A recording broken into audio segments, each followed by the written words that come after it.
Hi, kamusta kayo? May kilala ka bang kaibigan o kamag-anak na laging gutom? Laging uhaw, madalas umiihi, at kailangan magturok araw-araw?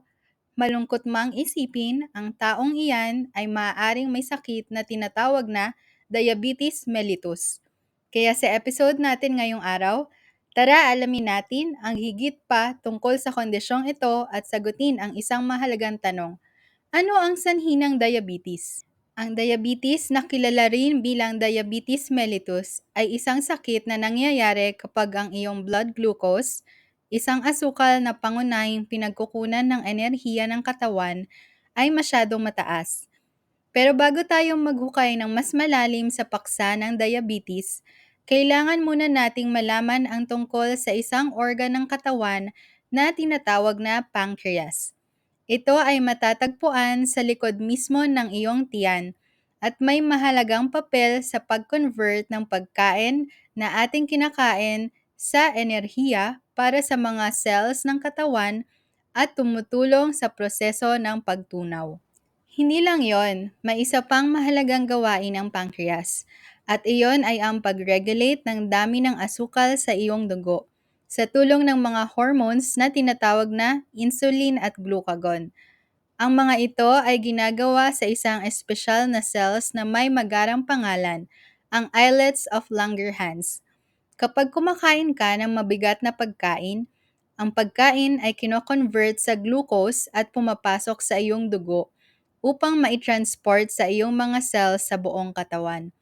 Kaya ang mga espesyal na cells sa iyong pancreas ay nararamdaman ito at nagpapakawala ng insulin upang makatulong na mabawasan ang antas ng asukal sa iyong dugo.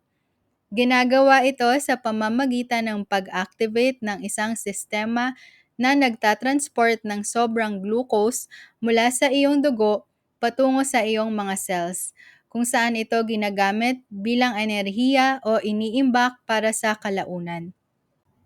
Sa kabilang banda, kung mababa ang antas ng asukal sa iyong dugo, ang pancreas naman ay nagpapakawala ng isa pang hormone na tinatawag na glucagon.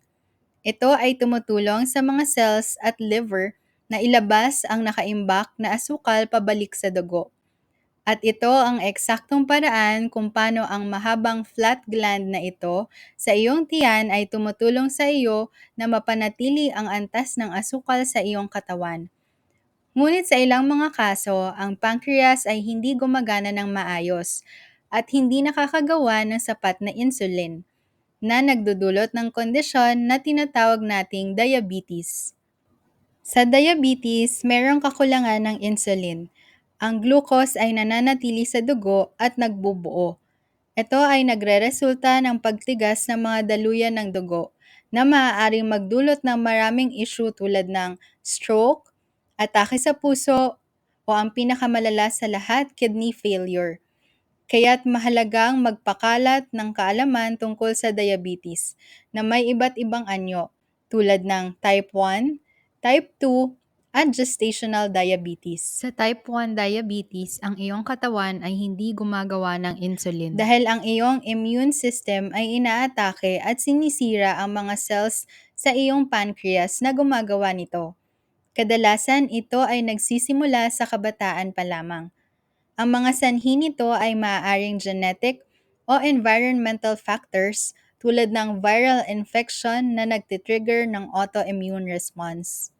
Sa type 2 diabetes naman, ang pancreas ay hindi nakakagawa ng insulin ng maayos o ang iyong katawan ay hindi ito nagagamit ng epektibo. Madalas itong nangyayari sa mga matatanda. Pero sa panahon ngayon, dumadami na rin ang kaso sa mga kabataan dahil sa unhealthy lifestyle. Ang mga risk factors dito ay kasama ang labis na timbang, kawalan ng ehersisyo at poor diet. Alam niyo ba, ayon sa WHO o World Health Organization, mayroong 422 milyong tao sa buong mundo ang may diabetes.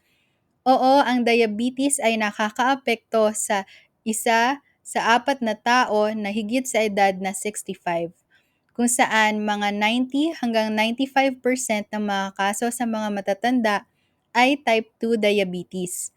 Gayun din, alam nyo ba na meron talagang 5 uri ng diabetes? Oo, bukod sa type 1, type 2, at gestational diabetes, may dalawa pang hindi gaanong karaniwang kabilang ang monogenic diabetes na isang namamanang anyo ng diabetes at cystic fibrosis-related diabetes. Dito sa Pilipinas, patuloy na tumataas ang bilang ng mga nagkakaroon ng diabetes. Ayon sa datos mula sa Department of Health, ngayong taong 2024, mahigit 4 na milyong Pilipino ang diagnosed na may diabetes. At alam nyo ba na sa isa sa bawat 5 Pinoy na nasa edad na 40 pataas ay may pre-diabetes? Ito ay nangangahulugang mataas ang kanilang antas or tsansa na magkaroon ng type 2 diabetes. Nakakabahala ito dahil karamihan sa mga kaso ay maaaring maiwasan sa pamamagitan ng tamang kaalaman at pagbabago sa lifestyle. Ngayon, paano nga ba nagdudulot ng diabetes ang ating mga lifestyle choices at genetics?